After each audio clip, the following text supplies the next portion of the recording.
तो नमस्कार दोस्तों, आज की इस वीडियो में मैं जो बातें बताने जा रहा हूँ इसे ध्यान से सुनिएगा, क्योंकि 10वीं के बाद आप क्या करने वाले हैं। पहले बैठ लेता हूँ। 10वीं के बाद आप क्या करें जिससे आपका भविष्य, आपका फ्यूचर सही रूप में एक विकसित हो, ठीक ना, विकास के मार्ग पे अग्रसर हो। तो इसके लिए मैं अक्सर बच्चों को बताता हूँ, मेरे दोस्त या फिर भाई लोग होते हैं, तो ऐसे बहुत से लोग बोल रहे हैं कि ये चीज़ आप यूट्यूब में क्यों नहीं बताते। तो मैंने सोचा कि चलिए बता देता हूँ। देखिए, 10वीं के बाद 3 स्थितियाँ पैदा होती हैं।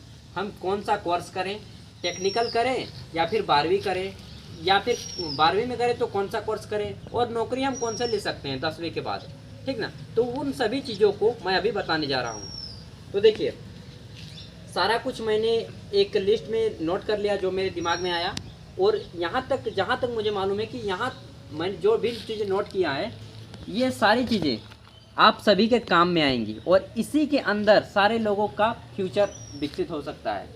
मतलब यही नहीं बोल रहा हूँ कि मेरे अंदर घमंड है, वो बात मत सोचिएगा, ठीक ना। लेकिन इसमें सारी चीज़ें आ गई हैं जो कि एक विद्यार्थी के अंतर्गत आनी चाहिए। तो देखिए, सबसे पहले आती है कि 10वीं के बाद आफ्टर 10th क्लास पास करने के बाद हम पढ़ाई करें, नौकरी करें या फिर टेक्निकल कोर्स करें। तो 3 चीज़ें हैं। पहले हम बात करेंगे पढ़ाई पे, एडुकेशन 12वीं के, ठीक। तो पहले बात करते हैं 12वीं। 12वीं जब आप करते हैं इसे कहा जाता है इंटरमीडिएट, ठीक ना। इसमें 3 चीज़ें होती हैं। अक्सर 12वीं को बोलते हैं कि कौन से विषय में आप पढ़ते हैं, तो विषय में नहीं, उसको बोला जाता है फैकल्टी या फिर संकाय, ठीक ना। फैकल्टी बोलिए या फिर संकाय, जिसमें संकाय 3 होते हैं, आर्ट्स, कॉमर्स और साइंस। आर्ट्स को कहा जाता है कला संकाय, कॉमर्स को कहा जाता है वाणिज्य संकाय, और जो आपका साइंस फैकल्टी होता है इसे कहा जाता है विज्ञान संकाय, ठीक ना। तो इन 3 चीज़ों पे आप एडमिशन ले सकते हैं। अच्छा, ये चीज़ तो हो गई, लेकिन आप क्या पढ़ने से क्या बन सकते हैं ये चीज़ जान लीजिए थोड़ा। देखिए, अगर आप आर्ट्स संकाय लेते हैं, ठीक ना, कला का क्षेत्र चुनते हैं, 12वीं के बाद आर्ट्स करना चाहते हैं, इसे शॉर्ट में आईए कहा जाता है, इंटरमीडिएट ऑफ आर्ट्स, ठीक ना। अगर आप आईए चुनते हैं यानी कि आर्ट्स लेते हैं 12वीं के 10वीं के बाद, तब आप क्या क्या बन सकते हैं। पहली बात तो आप आर्मी बन सकते हैं, एयरफोर्स बन सकते हैं, ठीक ना। उसके बाद जितने भी आपका एसएससी के फॉर्म आते हैं उसमें से लगभग ज़्यादातर फॉर्म आप भर सकते हैं एसएससी के। अपने राज्य के लेवल के जो यूपीएससी जैसे कि आईएएस हो गया, ठीक ना, उसके साथ पीसीएस वगैरह आप भर सकते हैं आर्ट्स में। ये सारी चीज़ें आप भर सकते हैं। रेलवे के फॉर्म भर सकते हैं आर्ट्स में। तो ये सारी चीज़ें हो गई, आर्ट्स में आप कर सकते हैं। इसके साथ ही अगर आपको टीचर बनना है तब भी आप आर्ट्स से कर सकते हैं। आर्ट्स यानी कि कला संकाय से आप टीचर बन सकते हैं। ये चीज़ें हो गई आर्ट्स से करने के फायदे, ठीक ना, मोटा मोटा। अब हम बात करते हैं वाणिज्य, यानी कि अगर आप कॉमर्स लेते हैं तब आप क्या क्या बन सकते हैं। तो कॉमर्स अक्सर मैं बोलूँगा कि उन्हीं विद्यार्थियों को कॉमर्स लेना चाहिए जो कि विशेष रूप से बैंकिंग की तैयारी करना चाहते हैं, बैंक में जाना चाहते हैं, ठीक ना। कोई भी बैंक हो, चाहे आप स्टेट बैंक हो या बैंक ऑफ इंडिया हो, रिजर्व बैंक ऑफ इंडिया हो, किसी भी बैंक में, या फिर फाइनेंशियल जो काम करना चाहते हैं, या फिर चार्टर्ड अकाउंट बनना चाहते हैं, यानी कि जो लिखित पढ़ित वाला काम करना चाहते हैं, अकाउंटेंसी वाला काम करना चाहते हैं, तो उन्हें विशेष रूप से वाणिज्य लेना चाहिए, यानी कि कॉमर्स 10वीं के बाद, ठीक ना। उसके बाद विज्ञान। विज्ञान किसे लेना चाहिए, यानी कि साइंस किसे लेना चाहिए। वास्तव में अगर देखा जाए तो साइंस थोड़ा कठिन भी है, डिफिकल्ट भी है। इसमें तन, मन और धन तीनों लगाना पड़ेगा आपको। पैसा भी ज़्यादा खर्च आता है साइंस पढ़ने में, ठीक ना। और आपका दिमाग भी थोड़ा स्ट्रांग होना चाहिए, और इसके लिए आप जो है मेहनती भी होने चाहिए। तो देखिए, साइंस पढ़ने के बाद आप क्या मुख्य रूप से बन सकते हैं। तो साइंस पढ़ने के बाद आप एयरफोर्स, नेवी और आर्मी तीनों का फॉर्म भर सकते हैं, ठीक ना, और अच्छे अच्छे पोस्ट में। साथ ही इसके बाद आप जो, अगर आप साइंस मैथ लेकर पढ़ते हैं तब आप आईआईटी कर सकते हैं, यानी कि बीटेक वगैरह कर सकते हैं, हाई लेवल का इंजीनियर बन सकते हैं बीटेक करके, ठीक ना। तो ये हो गई 12वीं आर्ट्स में, 12वीं में मैथ लेने के बाद आप आईआईटी कर सकते हैं, हाई लेवल का साइंटिस्ट बन सकते हैं फिजिक्स ऑनर्स करके, ठीक ना, बीएससी करके। उसके बाद अगर आप बायोलॉजी में ले लेते हैं, ठीक ना, साइंस में अगर आप बायोलॉजी रख लेते हैं, फिजिक्स, केमिस्ट्री और बायोलॉजी, ये 3 कंपलसरी सब्जेक्ट होते हैं डॉक्टर बनने के लिए। बायोलॉजी रखते हैं तो अगर आप नीट का एग्जाम दे करके एमबीबीएस, बीडीएस जैसे बड़े बड़ी उच्च डॉक्टर के पदों में, कोर्स में आप जा सकते हैं और डॉक्टर बन सकते हैं। बाद में आप एमडी वगैरह, एमएस वगैरह करके एक अच्छे हाई लेवल का डॉक्टर बन सकते हैं। इसके लिए आपको क्या लेना होगा, साइंस और आपको रखना होगा बायोलॉजी यानी कि जीव विज्ञान एक विषय के रूप में, ये चीज़ हो गई, ठीक ना। और अगर आप साइंस लेते हैं तो आगे चलकर आप जो है कॉमर्स में भी आ सकते हैं, यानी कि ग्रेजुएशन में कॉमर्स भी रख सकते हैं, या फिर आप चाहें तो आर्ट्स भी सुन सकते हैं, यानी कि बीए भी कर सकते हैं, बीकॉम भी कर सकते हैं और बीएससी भी कर सकते हैं साइंस वाले स्टूडेंट। कॉमर्स वाले स्टूडेंट जो 12वीं कॉमर्स से करते हैं वो आगे जा करके ग्रेजुएशन जब करना होगा तो वे बीए भी कर सकते हैं और बीकॉम भी कर सकते हैं। लेकिन जो 12th आर्ट्स से करेंगे, ठीक ना, जो 12वीं से करेंगे वे केवल बीए ही कर सकते हैं, बीए बैचलर ऑफ आर्ट्स। मैं बताऊंगा कि मैं कौन सा कोर्स कर रहा हूँ, मतलब किया, ठीक ना, और इसमें कैसा मुझे अनुभव लगा तो मैं वो भी बताऊंगा आपको एंड में। तो ये हो गई 12वीं आर्ट्स कॉमर्स साइंस। अब बात करते हैं कि इसमें खर्चा कितना आता है। तो आर्ट्स कॉमर्स साइंस ये तीनों 2 साल का कोर्स है, ओनली 2 ईयर, ठीक ना।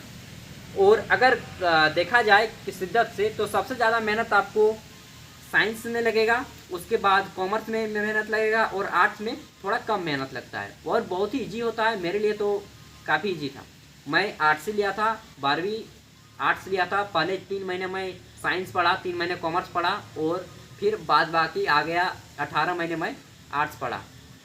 तो इसलिए मुझे इन सभी का अनुभव था। और इसमें कोर्स में अब खर्चा कितना आता है पढ़ाई में, अगर आप सरकारी स्कूल में एडमिशन लेते हैं, गवर्नमेंट स्कूल में, ठीक ना, गवर्नमेंट कॉलेज में, तब आपको खर्चा इसमें लगभग 5,000 से 7,000 के समथिंग आ जाएगा। ओनली 5 से 7,000, ठीक ना। मैं भारत की बात कर रहा हूँ, सरकारी स्कूलों की।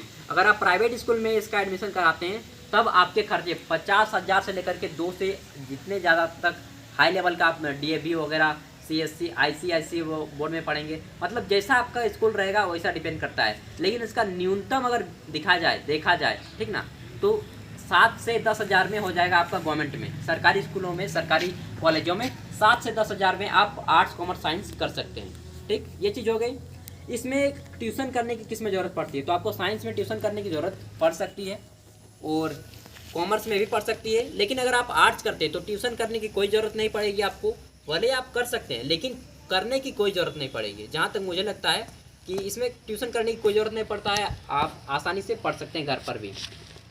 अब हम बात करते हैं कि टेक्निकल नॉलेज, जैसे कि आप आईटीआई और डिप्लोमा करना चाहते हैं तो बात करते हैं आईटीआई और डिप्लोमा। देखिए आईटीआई 2 साल का कोर्स है, आईटीआई किन्हें करना चाहिए और आईटीआई करने के बाद आप कौन से जॉब ले सकते हैं, तो ध्यान दीजिएगा। आईटीआई 2 साल का कोर्स है, इसका नाम है इंडस्ट्रियल ट्रेनिंग इंस्टीट्यूट, ठीक ना, प्रौद्योगिक संस्थान जो है इंडस्ट्रियल ट्रेनिंग इंस्टीट्यूट। तो यह 2 साल का कोर्स है। इसमें आप जो है किसी भी कंपनी में नौकरी ले सकते हैं, एज लाइक का जूनियर जो इंजीनियर होता है उस टाइप के, ठीक ना। इसमें आप बहुत ही जल्दी अगर नौकरी लेना चाहते हैं, 10वीं के बाद जल्दी नौकरी लेना चाहते हैं, तो मैं कहूँगा कि आप आईटीआई कर लें, आईटीआई, ठीक ना, इंडस्ट्रियल ट्रेनिंग इंस्टीट्यूट। तो ये आप आईटीआई कर सकते हैं, 2 साल का कोर्स होता है। इसमें खर्चे आते हैं आपके समथिंग 50,000 के आसपास खर्चा आ जाएगा, ठीक ना। अगर आप प्राइवेट कोर्स करते हैं तो प्राइवेट 50,000 के आसपास आ जाएगा। अगर आप सरकारी करते हैं तो इसमें आपको 10 से 12,000 में काम चल जाएगा। इसके लिए आपको फॉर्म अप्लाई करना होगा सरकारी के लिए, पहले से फॉर्म अप्लाई करना होगा आपके राज्य के बोर्ड में, ठीक ना। तो ये हो गया आईटीआई। आईटीआई के बाद आप सबसे अच्छा जॉब होता है ordnance factory, Indian ordnance factory में जा सकते हैं, किसी भी कंपनी में जा सकते हैं। रेलवे में विशेष रूप से लोको पायलट जो ट्रेन ड्राइवर होते हैं वो आप आईटीआई करके बन सकते हैं, ठीक ना। तो ये जो आईटीआई कोर्स है बहुत ही डिमांडेबल कोर्स है अभी के युग में। तो जो भी लोग चाहते हैं कि जिन्हें पढ़ने में थोड़ा बहुत मन नहीं लगता है वे आईटीआई ले लें, एकदम मस्त रहेगा, आराम से नौकरी मिल जाएगा। और आईटीआई की वैकेंसी भी काफ़ी ज़्यादा होती है। अप्रेंटिस, जिसे आप नाम सुने होंगे, अप्रेंटिस की पोस्ट काफ़ी आती है रेलवे में और बहुत सारी कंपनियों में। अगर आपको विशेष रूप से कंपनी ज्वाइन करना है, कंपनी में जाना है, तो आप आईटीआई कीजिए, ठीक है। 2 साल का कोर्स है, ज़्यादा पढ़ने का दिक्कत नहीं पड़ेगा आपको, पढ़ने में मन नहीं लगता है तो आप आईटीआई कर सकते हैं। अब हम बात करते हैं डिप्लोमा। तो डिप्लोमा विशेष रूप से उन युवकों को, उन छात्राओं को, उन स्टूडेंट्स को, छात्र छात्राओं को करना चाहिए, ठीक ना, जो कि इंजीनियर बनने का उम्मीद रखें हैं कि हम इंजीनियर बनना है मुझे, चाहे मैकेनिकल हो, सिविल हो, कोई भी इंजीनियर हो, आप बनना चाहते हैं तो आप डिप्लोमा कर लीजिए या फिर आप पॉलिटेक्निक कर लीजिए, ठीक। ये 3 साल का कोर्स होता है, विशेष रूप से 3 साल का कोर्स होता है। इसमें आप डिप्लोमा कर लेंगे, इसके बाद अगर आप चाहें तो बीटेक भी कर सकते हैं, उसके बाद एमटेक वगैरह भी कर सकते हैं और हाई लेवल का इंजीनियर भी बन सकते हैं, और नहीं तो आप डिप्लोमा करके ट्रेन ड्राइवर भी बन सकते हैं। देखिए, ट्रेन ड्राइवर डिप्लोमा करके भी बन सकते हैं और आईटीआई करके भी बन सकते हैं। ट्रेन ड्राइवर को लोको पायलट कहा जाता है, इसे शॉर्ट में एलपी कहते हैं। तो अधिकांश लोग जो है ना आईटीआई और डिप्लोमा ट्रेन ड्राइवर के चक्कर में बनते हैं, ट्रेन ड्राइवर की नौकरी पाने के लिए, ठीक है, जो रेल चलाते हैं उसी को बोलते हैं ट्रेन ड्राइवर। तो डिप्लोमा करके आप बहुत सारे कंपनियों में भी जा सकते हैं। तो डिप्लोमा की हो गई 3 साल की कोर्स। इसमें खर्चा कितना आएगा डिप्लोमा में आपका? तो डिप्लोमा अगर आप सरकारी में करेंगे, ठीक ना, गवर्नमेंट में वैकेंसी आता है, उसके लिए आपको एग्ज़ाम देना होगा, या फिर आपका जो परसेंटेज है, अब तो परसेंटेज हो गया कि 10 में जितने परसेंटेज आए उसी के अनुसार आपको कोर्स दिया जाता है। तो डिप्लोमा में आपके लगभग सरकारी में 50,000 के आसपास खर्चा आ जाएगा। हाँ, 50,000 खर्च लग जाएगा 3 सालों में। 50,000 से पार ही जाएगा, ये मान लीजिए 60,000 रुपये। मैं मिनिमम कह रहा हूँ, कम से कम बोल रहा हूँ, कम से कम 60,000 लगेगा। मैक्सिमम की बात मैं नहीं कर रहा हूँ, मैक्सिमम आप जितना उड़ा नहीं सकेंगे। एक जो गरीब स्टूडेंट है ना, उसके लिए मैं बोल रहा हूँ कि 60,000 के आसपास में लग जाएगा। बाबू भाई जो भी हैं आप समझ लीजिए। अब अगर ये चीज़ आप नहीं करना चाहते हैं, आप काम भी करना चाहते हैं और पढ़ाई भी करना चाहते हैं, दोनों साथ में करना चाहते हैं कि मैं किसी कंपनी घर में काम करूँगा या फिर किसी दुकान में या फिर कहीं भी काम करना चाहता हूँ और पढ़ना भी चाहता हूँ 10 के बाद, तब आप ज़्यादा बेटर होगा कि आप आईटीआई करें या फिर आर्ट्स कर लें। आर्ट्स करें या फिर आईटीआई कर लें, दो चीज़ आप कर सकते हैं, काम के साथ पढ़ाई करना है तो, ठीक। अगर आप ये सब कुछ नहीं करना चाहते, आपको नौकरी लेना है 10वीं के बाद, तो 10वीं के बाद भाई नौकरी लेना है ना, तो वही लोग नौकरी ले सकते हैं 10वीं के बाद जो बहुत जुझाड़ू हैं, यानी कि बहुत जिद्दी टाइप के इंसान हैं। इसका मतलब ये नहीं कि आप पूरा क्रोधित हो जाएं कि हाँ मैं हूँ वो नहीं, ठीक ना। देखिए, नौकरी आप कहाँ कहाँ पे ले सकते हैं 10वीं के बाद? तो 10वीं के बाद आप आर्मी में ले सकते हैं नौकरी। जीडी का पोस्ट आता है, जनरल ड्यूटी कहा जाता है। मैंने जितने भी अभी बता रहा हूँ ना, इन सभी आप मेरे वीडियो पे देख सकते हैं, सारे के ऊपर डिटेल में वीडियो बना चुका हूँ। तो आप आर्मी में नौकरी ले सकते हैं। इसके लिए आपकी लंबाई चाहिए 5 फुट 7 इंच। जीडी का पोस्ट होता है, 25,000 आपको सैलरी मिल जाता है, ठीक ना। और आर्मी, लेकिन इस पोस्ट में जाएंगे ना तो आपको बहुत सारा मेहनत करना पड़ेगा, मतलब खटना पड़ेगा वहाँ पे जाकर के। दूसरा पोस्ट है, देखिए 10वीं के में आप जो भी कोर्स रहते हैं, जो भी अगर आप नौकरी पाते हैं उसमें बहुत सारा आपको मेहनत करना पड़ेगा।